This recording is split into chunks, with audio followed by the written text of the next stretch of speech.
বিশ্বনবী ধীরস্থির ভাবে কথা বলতেন, তাড়াহুড়ো করতেন না। সাহাবারা বলতেন বিশ্বনবী যখন কথা বলতেন প্রতিটা শব্দ আলাদা করা যেত, প্রতিটা অক্ষর আলাদা করা যেত। আল্লাহু আকবার। আবার জরুরি কোনো কথা যখন বিশ্বনবী বলতেন ওইটাকে 3 বার বিশ্বনবী রিপিট করতে। বিশ্বনবী একবার তাকওয়া নিয়ে ওয়াজ করতেছিলেন আর বলছিলেন তাকওয়া হা হুনা হা হুনা হা হুনা। তাকওয়া এইখানে এইখানে এইখানে। কয়বার বললেন? কারণ তাকওয়ার ওয়াজ কি কম গুরুত্বপূর্ণ নাকি বেশি গুরুত্বপূর্ণ? তাকওয়া মানে কার ভয়?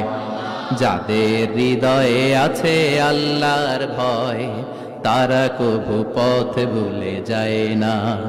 আল্লাহর প্রেম ছাড়া এই দুনিয়ায় কারো কাছে কোনো কিছু চায় না, ঠিক কি না? যাদের হৃদয়ে আছে আল্লাহর ভয় তারা কভু পথ ভুলে যায় না।